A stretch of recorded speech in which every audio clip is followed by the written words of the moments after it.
교회 안에서 일어나는 신앙의 일들을 보면 참 다양한 사역자들을 통해서 하나님께서 일하신다 하는 것을 알 수 있습니다.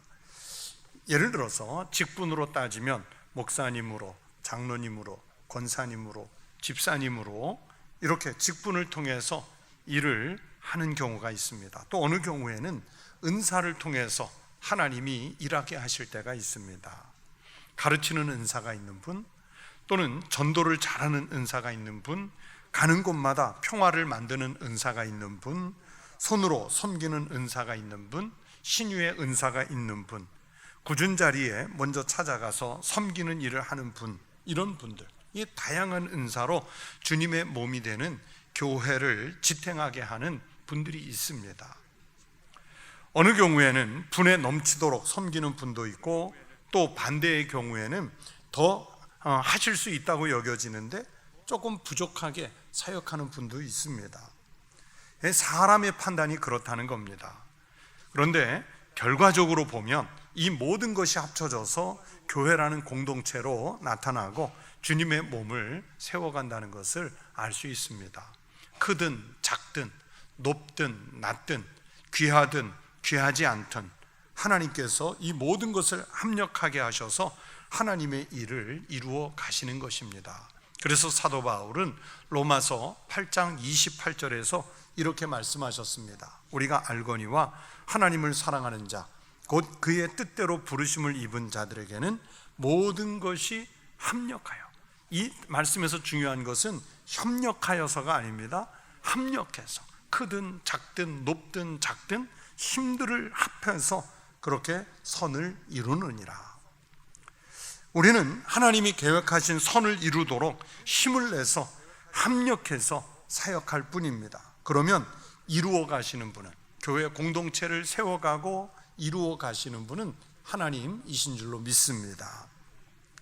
그렇게 우리는 우리의 사역을 합니다. 그러면 마지막 판단은 누가 하느냐? 하나님께서 하시는 거예요. 오늘 본문에서 바울은 복음을 증거하고 가르친 선교 동역자들, 또 교회에서 일하는 목회 동역자들의 역할이 마지막 때에 어떻게 드러나게 될 것인가를 말씀하고 있습니다. 오늘 본문 전인 5절부터 9절에서는 사역자의 역할을 지난 시간에 농사 짓는 농부의 비유에서 말씀했죠. 이 말씀 속에 사도 바울 자기는 어떤 역할이었냐면 심는 일꾼이라고 그랬어요. 심는 일꾼. 그리고 자기와 동역했던 아볼로는 어떤 일을 했느냐? 물을 주는 사역자라고 말씀합니다. 그렇게 심고 물을 준 일꾼들이 있으면 마지막에 그 작물을 자라게 하시고 그것에서 열매를 거두시는 이는 하나님이시라, 그렇게 정하잖아요. 본문 앞에 6절 7절을 보세요. 나는 심었고 아볼로는 물을 주었으되 오직 하나님께서 자라게 하셨나니 그런즉 심는 이나 물 주는 이는 아무것도 아니로되 누가 중요해요? 오직 자라게 하시는 이는 하나님 뿐이니라. 누가 심었느냐, 누가 물을 주었느냐, 중요하지 않아요. 심는 것도 중요하고 물을 주며 관리하는 것도 중요하지만 결과적으로 제일 중요한 것은 자라게 하고 그 자란 것에서 열매를 거두게 하는 것이지 않습니까? 바울은 사역자들은 바로 그런 존재들이라는 것을 말씀해요. 하나님께서 자라게 하시도록 거두실 수 있도록 사역자들은, 일꾼들은 각자의 재능에 따라서 심고 물을 주고 책임을 다해서 일을 할 뿐이라는 것입니다. 그런데 지금 교회 안에 심는 파가 따로 있고 물 주는 파가 따로 있다는 얘기예요. 심는 파하고 물을 주는 파가 나뉠 수 있겠습니까? 다 협력해서 합력해서 하나의 목표를 향해서 갈 뿐입니다. 이것은 계급도 아니고요, 어느 역할이 더 크다, 어느 역할이 더 상대적으로 작다, 그것을 논한 일도 아닙니다. 그래서 바울은 9절에서 이렇게 정리합니다. 우리는 하나님의 동역자들이요 너희는 하나님의 밭이요 하나님의 집이니라. 동역자들이라는 말이 중요합니다. 여러 파로 나뉘어서 일하면 안 됩니다. 함께 할 때 동역자가 되기 때문에 같이 일하라는 거예요. 그리고 이것은 교회 직분자들끼리만의 동역자를 넘어서 결과적으로 누구의 동역자가 되는 거냐? 자기의 직분에 따라, 자기의 은사에 따라 열심히 일하는 것은 결국 하나님의 동역자가 된다는 뜻입니다. 그래서 우리가 하나님의 동역자가 되기 위해서 힘을 합해서 일하는 거예요. 그 연장선상에서 바울은 오늘 본문인 10절부터 15절에서는 앞에는 농사 짓는 것에 비유를 했다면 여기서는 하나님의 일꾼들, 즉 사역자들을 건물을 짓는 건축사에다가 비유하고 있습니다. 자, 여기에서 앞에는 자기는 심는 자라고 그랬는데 여기서는 자신은 기초를 놓는 역할을 맡았다고 했습니다. 10절 상반절을 보세요. 내게 주신 하나님의 은혜를 따라 내가 지혜로운 건축자와 같이 터를 닦아두매. 자기는 터를 닦는 일꾼이었어요.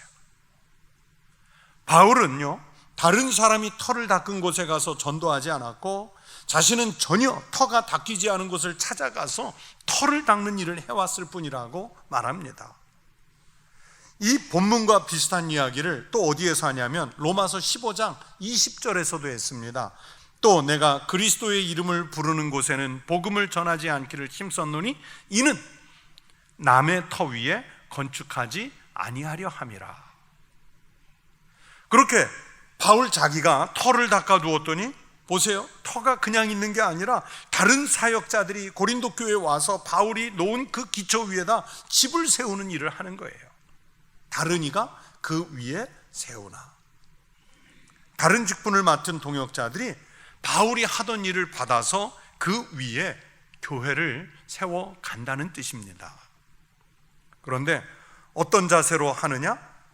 전임자가 하던 일이니까 이건 쓸모없어, 뭉개자. 그렇게 뭉개버리고 다시 합니까? 일꾼도 전임자가 세운 사람들이니까 싹 바꾸고 새 사람들 데리고 합니까?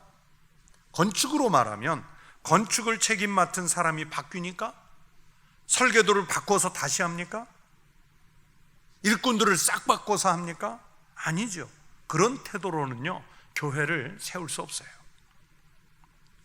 그러면 어떤 태도로 일을 받아서 합니까? 10절 하반절에서 이렇게 말씀하죠. 그러나 각각 어떻게 그 위에 세울까를 조심할지니라. 그 위에 어떻게 세울까를 조심할지니라. 조심하면서 하는 거예요. 앞에서 하던 일이 훼손되지 않도록, 무너지지 않도록, 연속성을 갖도록 조심조심해서 교회를 세워가는 거예요. 그러면 마지막에 결과가 어떻게 될지, 누가 잘하고 못했는지는 마지막 때에 판가름이 날 것이라는 말씀입니다. 앞에 농사의 일에 비유했을 때도 바울은 하나님의 뜻에 맡겨야 한다는 뜻에서 8절에서 이렇게 말씀했지요. 심는 이와 물 주는 이는 한 가지나 각각 자기가 일한 대로 자기의 상을 받으리라. 자기 일한 대로 상을 받는데요. 그런데 여기 건축에 비유한 말씀도 마찬가지입니다. 각 사람의 공적이 나타나는 때가 있는데 그때 금이나 은이나 보석이나 나무나 풀이나 지프로 이 터 위에 세우면 공적이 나타나야 할 때 불같은 시험을 통해서 일꾼들이 어떻게 일했는지 분별이 된다는 말씀을 하세요. 단단하게 일했고 충성되게 일하고 성실하게 일했으면 공적이 그대로 있어서 상을 받을 것이고, 대충 일했으면 공적이 불에 타서 없어질 정도밖에 안 됐으면 결국은 하나님으로부터 심판을 받을 것이라. 오늘 본문이 그렇게 말씀하세요. 그렇게 상급은 하나님께 달린 것이지 지금 교회의 구성원들이 어떤 지도자가 낫다, 이 지도자는 좀 못하다 그러면서 함부로 판단할 상황이 아니라는 것을 지금 사도 바울이 고린도 교회 성도들에게 가르치고 있습니다. 사람들이 함부로 패거리를 지어서 나는 바울파다, 나는 아볼로파다, 나는 베드로파다 그렇게 사역자들을 판단할 일이 아니라 마지막 때에 하나님 앞에서 판단을 받을 일이라. 오늘 성경은 그렇게 말씀하시고 있습니다. 여러분, 그것은요 고린도 교회뿐만이 아니라 지금도 그렇습니다. 지금도 교회 안에서 하나님의 일을 하는 사람들은 세상의 판단을 받으려고 일하지 않습니다. 마지막 때에 하나님 앞에서 받을 판단, 하나님 앞에서 받을 상급들, 이걸 믿으면서 지금 주어진 사역에 최선을 다할 뿐입니다. 그렇게 일을 하는 교회 사역자들은 마치 건축자와 같아서 마지막 날에 하나님의 집, 곧 교회를 잘 지었는지를 판단을 받을 날이 있습니다. 그 판단의 때를 대비해서 지금 맡겨주신 사역을, 직분을, 은사를 충성을 다해서 감당하는 믿음의 성도들, 교회의 일꾼들이 되시기를 축원합니다. 이 충성을 다한 일꾼에게 하나님은 하늘의 상급을 내려주실 줄로 믿습니다. 자, 여러분, 교회를 건축하는 일에다가 비유했다면 그러면 건축에 있어서 제일 중요한 것은 무엇일까요? 짓는 사람도 중요하고 또 거기에 쓰이는 건축 자재도 중요하고 어떻게 지을 것인가, 설계도도 중요합니다. 그런데 건축에 있어서 무엇보다도 중요한 것은 그 건물을 지어야 할 터 아니겠습니까? 터가 있어야 집을 짓잖아요. 제가 커피를 좀 공부해 보니까 이 맛있는 커피를 내리기 위해서 제일 중요한 3대 요소가 있다는 것을 맨 앞에서 배웁니다. 그것은 그 3대 요소는 뭐냐면 먼저는 커피가 있어야죠. 커피 가루가 됐든 원두가 됐든 커피가 있어야 되고 또 물이 있어야겠죠. 물. 그런데 이 커피 물이 내려올 수 있도록 한 지구의 중력이 있어야 됩니다. 이것을 이제 3대 요소라고 하는데 이 커피와 물, 중력 중에서 어느 하나가 없어도요 커피를 마실 수가 없어요. 건축을 할 때 일단은 터가 있어야 됩니다. 터가 없이는 아무리 좋은 자재, 멋진 설계도를 갖추고 있어도요 건축 행위를 할 수 없습니다. 커피도 똑같아요. 일단은 커피가 있어야지, 물도 있고 중력도 있는데 이게 없으면 안 되는 거잖아요.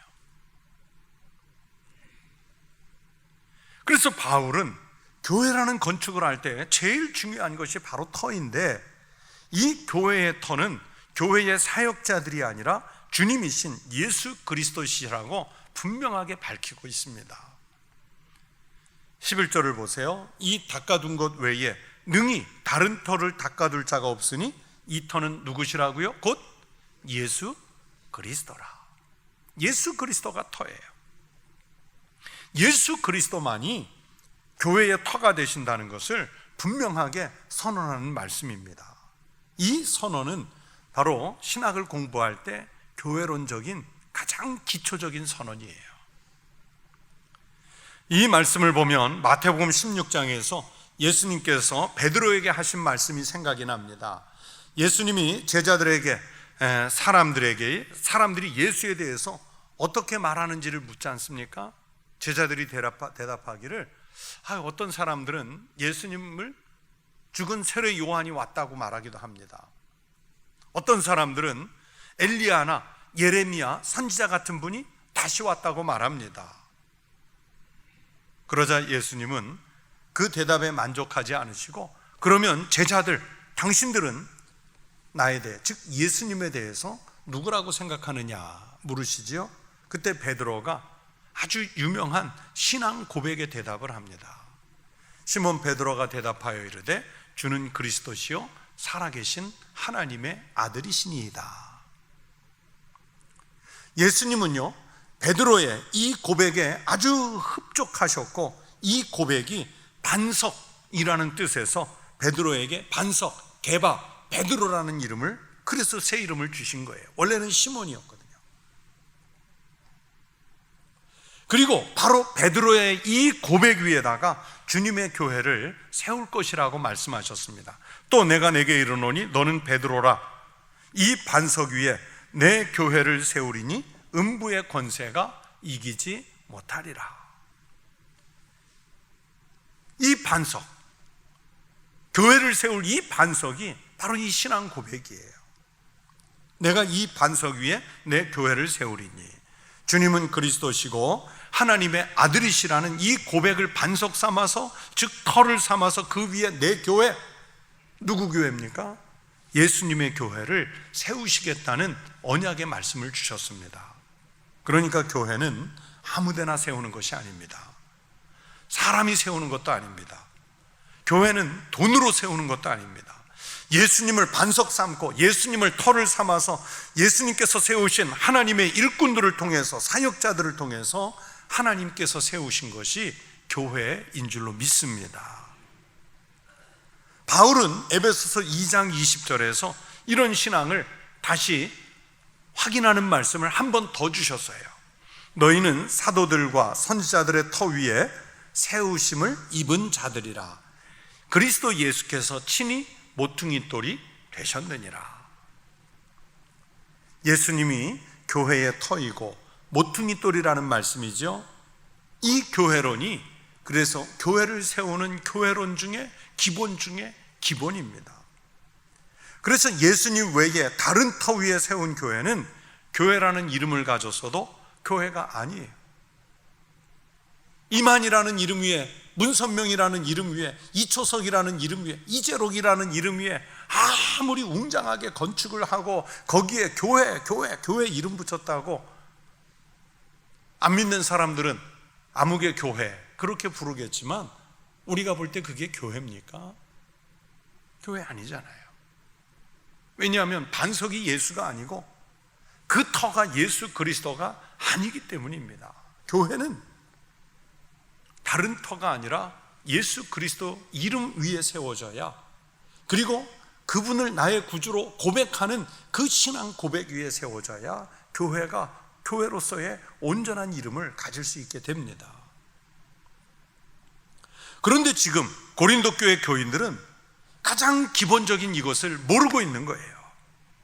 바울이 와서 세운 줄로 알고, 아볼로가 와서 세운 줄로 알고, 베드로가 와서 세운 줄로 그렇게 아는 거예요.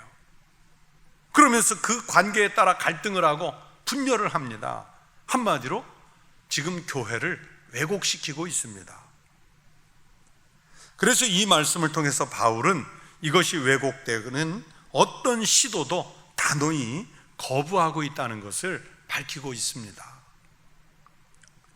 이 이야기를 다시 바꿔서 생각하면 바울 자신이 교회의 기초를 닦은 사람이지 자기가 교회의 기초가 아니라는 뜻이에요. 그것은 아볼로도 마찬가지고 게바도 아니고 그리스도파가 말하는 직통계시도 아닙니다. 교회의 터와 반석은 오직 십자가에 달리시고 부활하신 예수 그리스도만이 교회의 기초가 되십니다. 다만 바울은 고린도 교회를 세운 첫 번째 사역자로서 바로 그분 예수 그리스도 위에 교회의 기초를 놓았다는 것을 성도들에게 알려주고 있습니다. 10절 말씀을 보세요. 내게 주신 하나님의 은혜를 따라 내가 지혜로운 건축자와 같이 터를 닦아두매 다른 이가 그 위에 세우나 그러나 각각 어떻게 그 위에 세울까를 조심할지니라. 그렇게 소중한 주님의 몸을 세워가는 것이기 때문에 사역자들은 각각 자기가 맡은 영역에 따라, 자기가 맡은 직분에 따라 조심하면서 세워가는 거예요. 제가 우리 교회를 건축하는 과정을 가장 세밀하게 지켜보았을 것 아니겠습니까? 이 건물을 어떻게 세울까? 어떤 방향으로 세울까? 목회자인 제가 성도들의 규모, 또 목회의 방향, 교회론적인 신앙의 방향에 따라서, 신학의 방향에 따라서 먼저 방향을 설정했겠죠. 그러나 저는 실제적으로는 건축과 관련된 부분이나 이 건축에 소요되는 재정적인 면에서는 문외한이잖아요. 제가 건축과 돈에 대해서 뭘 알겠습니까? 비전문가죠. 그래서 건축위원회를 구성해서 나름 교회의 그 전문가들이 그 방향에 맞게 건축의 일을 정리해 나가는 겁니다. 그에 맞춰서 설계자를 공모해서 선정하고, 그러면 설계자는 교회의 방향을 충분히 듣고 그림을 그립니다. 그 설계하신 분을 제가 따로 여러 번 만났거든요. 그러면 설계에 맞춰서 이제 시공사를 정했더니 그 시공사는 또 자기네들의 계획에 따라서 토목, 전기, 철근, 주방, 온갖 필요한 영역에 이 전문 회사들에게 일을 또 맡기더라고요. 감리회사가 따로 있었죠. 이 감리회사는 설계도대로, 그리고 제시된 일정에 맞추어서 건축이 제대로 되는지, 대금 지급은 적절하게 집행이 되고 있는지 감독을 하면서 또 건축을 이끌어 가더라고요. 그 맡은 사람들, 회사들은요, 어디 한 구석에서 부실이 나지 않도록, 그리고 불필요한 경비가 더 들어가지 않도록 얼마나 세밀하게 일하는지를 모릅니다.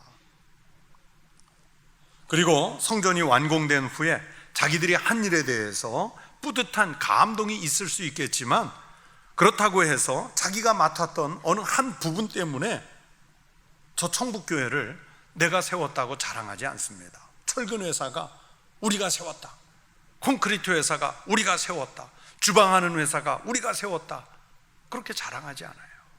자랑할 수 없습니다. 왜냐하면 마땅히 그분들은 자기가 맡은 영역에서 일을 했을 뿐입니다. 그냥 청북교회라고 하는 건축의 결과가 나온 것만 보면 됩니다. 바울을 비롯한 사도들이 고린도 교회를 세워가기 위해서 각각 그렇게 조심스럽게 일을 했고요, 교회가 크게 부흥해서 잘 세워졌습니다. 그렇다고 누가 세웠냐를 따져가면서 편을 나누는 건 아니에요. 베드로가 세웠다, 바울이 세웠다, 아볼로가 세웠다, 그런 일은 아니에요.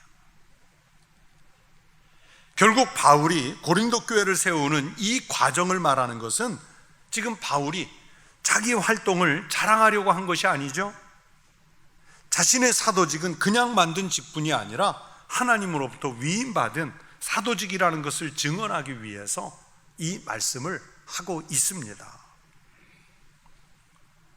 그렇게 바울은 기초를 놓았고, 이렇게 바울이 놓은 기초 위에 다른 사람이 와서 또 조심스럽게 사역을 하면서 주님의 몸인 교회가 세워져 간 거예요. 고린도 교회가 그렇게 세워졌고, 초대교회가 그렇게 세워졌고, 수천 년의 역사를 흐르면서 지금도 교회는 그렇게 세워지는 것입니다.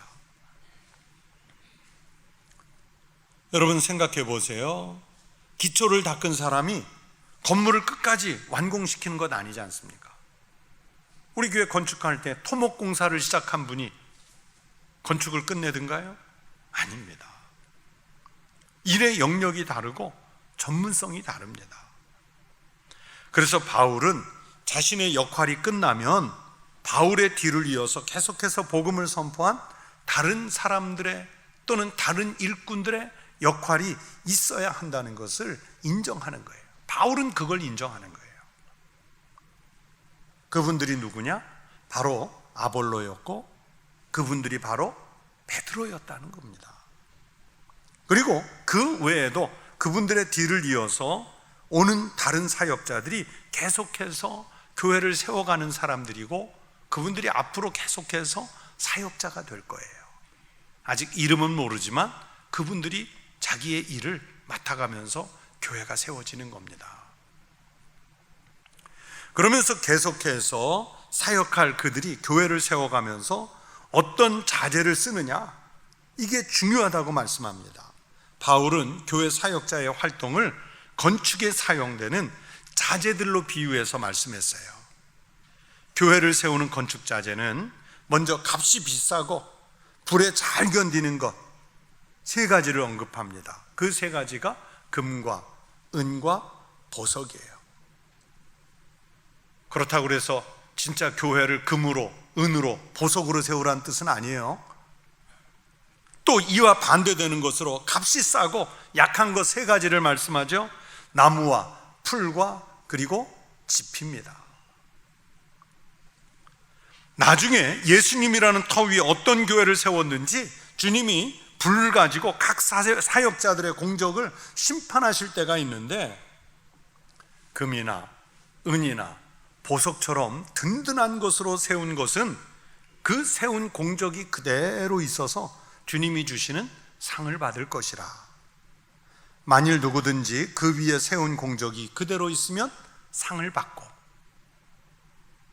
자, 반대로 약하게 사역해서 공적이 사라지면 구원은 받겠지만 상급은 없다고 말씀해요. 누구든지 그 공적이 불타면 해를 받으리니 그러나 자신은 구원을 받되 불 가운데서 받은 것 같으리라. 교회는 수십 년 열심히 다녀서 일하는 척은 했는데 하나님께서 불로 태워보니까 남은 게 없어요. 그냥 자기 몸뚱아리 하나, 자기 영혼 하나 겨우 구원받은 것으로 끝나는 사람이 있어요. 그렇겠지요? 여러분, 구원은 받겠지만 천국에 갔더니 상급도 없고 왠지 마음이 조금 찝찝한, 마음 한구석이 불편한 그런 평가를 받게 될 겁니다. 학생이 열심히 밤새워 수일간 공부를 했는데 성적을 받았는데 여전히 낙제점을 받았어요. 얼마나 허무하겠어요. 그렇게 하나님께서는 나중에 교회에 대해서, 성도에 대해서, 일꾼에 대해서 불로 판단하실 때가 있는데, 그 교회 사역자들이 교회를 세워가면서 어떤 믿음의 재료를 썼느냐, 어떤 자재, 어떤 성품을 썼느냐, 어떤 은사를 사용했는지를 분별하실 때가 있다는 말씀입니다. 여러분, 특별히 교회에서 열심히 사역한다고 자부하는 일꾼인 여러분, 이 말씀을 잘 헤아리십시오. 나중에 우리 사역이요, 하나님 앞에서 다 판단받을 때가 있는 줄로 믿습니다. 목사인 저부터 하나님이 무겁게 심판하시는 그날이 반드시 있을 거예요.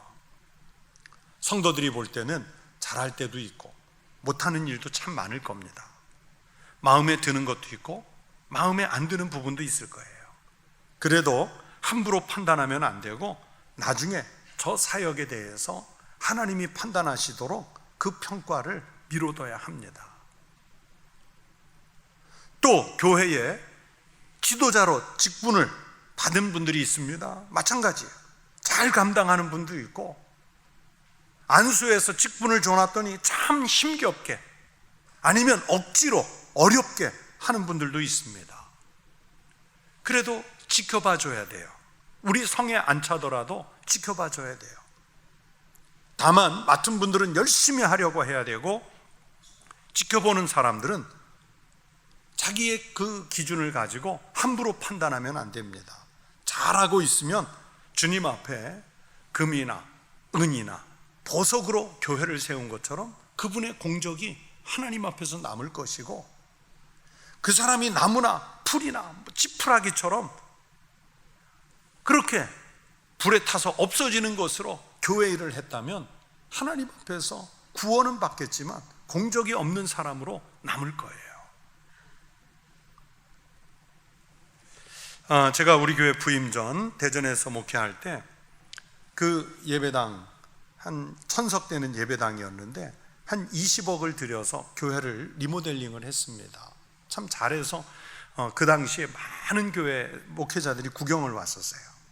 근데 그 리모델링을 시작할 때 교회가요 1억 원의 예산도 없었어요. 남은 그 저금이 1억 원의 여유도 없는데, 건축이 이제 시작이 되니까 성도들이 일단은 급하게 헌금해 준 분들이 한 그게 5억 정도가 돼서 그것을 가지고 시작했고, 나머지 15억 원은 그 잘하는 은행에서 빚을 좀 내서 진행을 했습니다. 그러니까 15억 빚지고 5억 갖고 시작을 했어요. 성도들이 그 건축하는 기간 동안 열심히 헌금을 했는데, 그 헌금에 참여한 성도들의 사연이 다양하지요. 다양해요. 그런데 그 다양한 많은 헌금 중에 평생 아마 제가 잊지 못할 헌금이 하나가 있었어요. 물론 잊지 못하는 게 여러 개인데 이 사례가 있어요. 한 여집사님인데 제가 이름을 잘 기억하지 못할 정도로 교회에 열심히 나오는 분이 아니에요. 남편은 교회 나오는 분이 아닙니다. 우리가 썬데이 크리스찬이라고 그러죠. 주일만 나오는 여집사님이었어요. 그래도 대신방 때 제가 그 집을 신방에서 들은 얘기로는 자기가 직장 생활을 하느라고 교회 일을 할 수가 없다는 겁니다. 뭐 직장 생활하는 분들이 어떻게 교회를 하겠어요? 이름만 집사님이죠. 그런데 어느 평일날 저에게 전화를 하셨어요. 전화를 해서 목사님, 혹시 지금 교회에 계시면 제가 지금 찾아뵙겠습니다. 마침 교회에 있을 때라 오시라고, 교회에 있다고. 그랬더니 제 목양실에 앉아서 봉투를 하나 내미는데 헌금 봉투인데 2천만 원이 들어있다는 거예요. 그래서 제가 아니 집사님 주일날 하시지 뭐 굳이 평일날 이렇게 가져오셨습니까? 하고 여쭈었더니 오늘 적금을 찾았는데 이거 집에 놔두고 있으면 할까 말까 마음 흔들릴까 봐 적금 찾아서 바로 온 거랍니다. 그 집은요, 제가 신방도 했지만 형편이 넉넉한 집이 아니었어요. 그래서 제가 걱정되는 게 다시 물었어요. 집사님, 이렇게 큰 액수를 헌금하시는데 남편이 알고 계세요? 왜냐하면 남편의 동의 받지 않으면 나중에 집에서 분란이 일어날 수 있잖아요. 그랬더니 남편에게 이야기를 했대요. 다음 주에 적금 하나를 찾는데 내가 평생 다니면서 은혜를 받은 교회인데 내가 하나님을 위해서 그 적금을 전부 드리고 싶다. 그랬더니 남편이 그날따라 흔쾌히 당신이 그렇게 하고 싶은 일인데 빨리 하라고, 미루지 말고 하라고 오히려 격려를 해주더랍니다. 그래서 목사님 걱정하지 않으셔도 돼요. 남편의 격려받고 하는 헌금입니다. 그렇게 헌금하셨어요. 제가 그 헌금을 받고 정말 은혜를 받고 감동을 했어요. 액수가 커서 감동한 것도 아니고요, 뭐 그분이 교회 알려진 분이어서 감동한 것도 아니고요, 자신이 은혜 받고 다닌 교회에 새로운 건축을 위해 마음을 드리고 싶었던 거예요. 평소에 교회 잘 안 나온다고, 직장 핑계로 교회 열심히 못한다고 책망할 일이 아니었습니다. 못 나오면서도 하나님 앞에, 교회 앞에 얼마나 미안했을까, 그 마음을 읽을 수 있었어요. 그때 느낀 것은 뭐냐면 교회는 바로 그런 사역자들의 마음과 그런 사람들의 헌신이 모여져서 교회가 세워진다는 것을 아주 제가 간절하게 깨달았어요. 비록 썬데이 크리스찬이지만 저분의 마음속에 이런 은혜와 감동이 있을 수 있겠다. 하나님의 일은 그렇게 마음이 모이고 뜻이 모이고 신앙 고백이 집합되어서 만들어져 간다는 것을 깨닫게 됐습니다. 우리 교회를 건축할 때도요, 바로 이런 크고 작은 사례들이요 많습니다. 은혜를 받은 사연들이 많습니다. 여러분, 조용기 목사님이 별세하셨어요.